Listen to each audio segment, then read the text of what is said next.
girls in the south of Iran. Children that want to gain an education, to participate in society, to be doctors, lawyers, etc. They no longer have a future.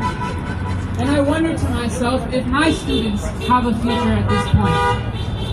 We have about 80%, I believe, of our tax budget is going to war. Constantly, year over year, and that budget only gets bigger while teachers' budgets shrink. I cannot afford, on my salary, to even buy groceries. I can afford to pay my rent and my bills, and that's it. The rest of it, I have to figure it out on my own.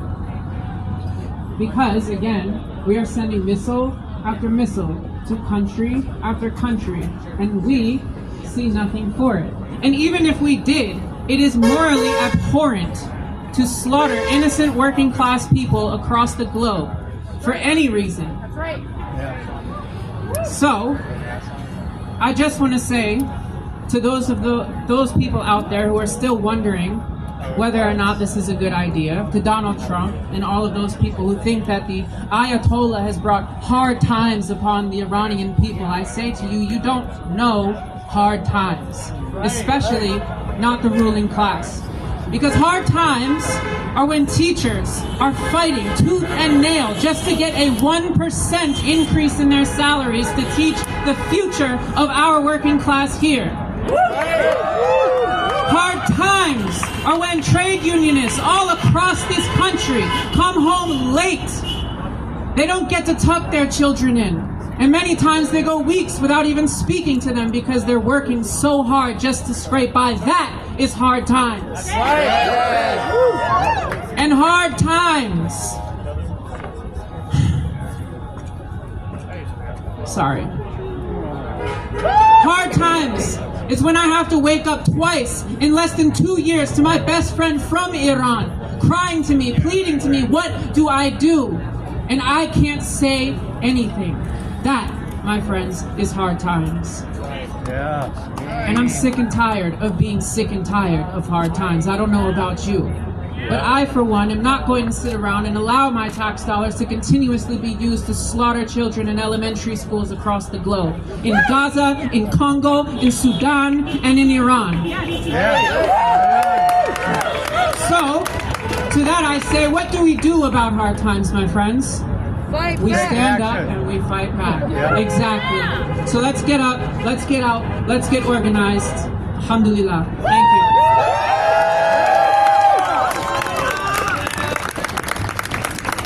Give it up for Selena. Billionaires don't run the show. We the people say, hell no. Billionaires don't run the show. We the people say, hell no. Billionaires don't run the show. We the people say, hell no. Billionaires don't run the show. We the people say, hell no. Billionaires don't run the show. We the people say, hell no. Billionaires don't run the show. We the people say, hell no. That's right. Next, please join me in giving a warm welcome to Stan Taylor with Indivisible, Eugene, Springfield. Give it up for Stan.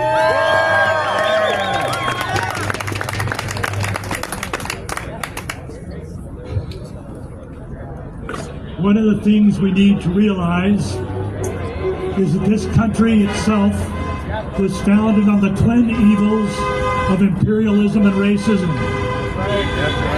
When the colonists came to this country, they came as settler colonizers, moving into someone else's land. And to exploit that land, beginning in 1619, they had slaves that started in this country. When we became a new country, Declaration of Independence was signed, what did we find? We find that Thomas Jefferson was a slaveholder, and that he believed in the principle of continental destiny. Continental destiny, not manifest destiny, but continental destiny. The idea that we should move across the continent, and what do? We got the Louisiana Purchase. There was the Mexican War that in 1848 with the Treaty of Hidalgo brought the southwestern part of the United States into the states. So parts of Colorado, New Mexico, Arizona, California all became part of U.S. territories. At the same time, there was colonization in the Oregon territories. And again, when we came into this nation as a territory, and Oregon became a state in 1859, we declared ourselves free and white. As you move forward in our history, you can look at the beginning of the 20th century with Teddy Roosevelt. We get the Spanish-American War. That brings the Philippines and Puerto Rico into our territories. It's again colonization and racism combined together. Coming out of World War II, we get Truman signing a bill that brings the national security state into being. The National Security Act, it created the CIA, the National Security Administration, and the 4 permanent branches of the military. This is where we got the national security state. And if you look at after that happened, that's when the CIA becomes an arm of imperialism. It's not just to keep enemies at bay, it's to project American power in the world. And one of the first of those projections was in 1953 when Mossadegh was overthrown in Iran by the CIA. You can look at this history as it moves forward, and we are involved everywhere around the world. Guatemala, Nicaragua, Somalia. You could spend an hour here just reading the names of the places that the U.S. has intervened in since World War II. Part of what we need to recognize is that we are now living this circle again. In 1953, Mossadegh was overthrown in order to protect the British petroleum interest in oil. Mossadegh was a democratically elected president. We helped to bring the Shah to power.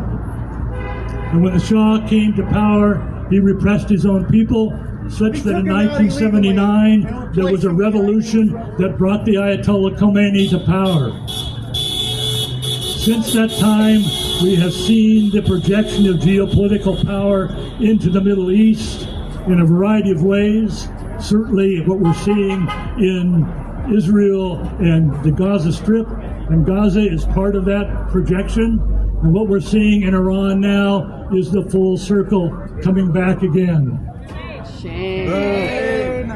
What we need to do is to provide ourselves to create a social movement that provides for blowback domestically to this international atrocity. And let's also realize that these things are connected. We are seeing at the same time, we're seeing the projection of power internationally. We are seeing that same power turned on us domestically. If you're paying attention, you'll know that the Department of Homeland Security has been stockpiling military-grade weapons in huge amounts. Those weapons are military-grade weapons that are designed to be turned on us as Americans. So we need to recognize that imperialism is both external and internal. And we need to organize labor and organize civil society so we are standing as one movement in resistance to create a better world.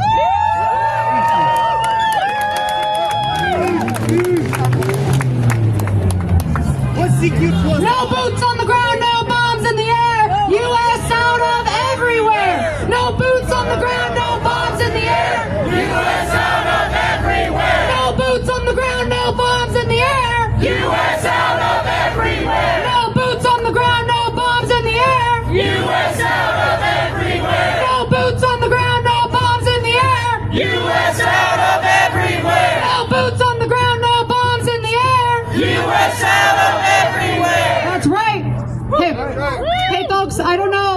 3rd, last Tuesday, we had a bit of a motor vehicle situation over here. I'm going to ask that everybody take like 5 steps forward, just so that we're a little bit further off the sidewalks and a little bit further away from the road for everybody's safety. Everybody can choose to do what they want to do. I'm just inviting us to come in a little bit closer because, you know. Why are you faking command?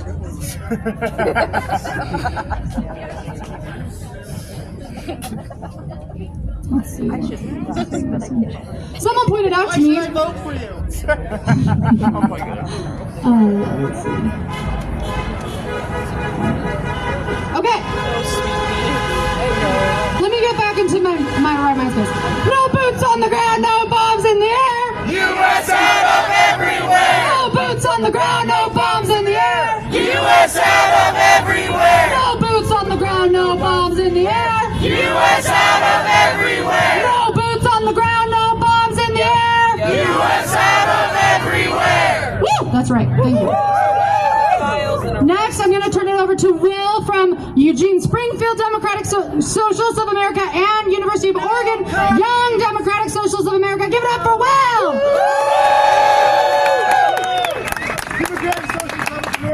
Thank you, Kaylee.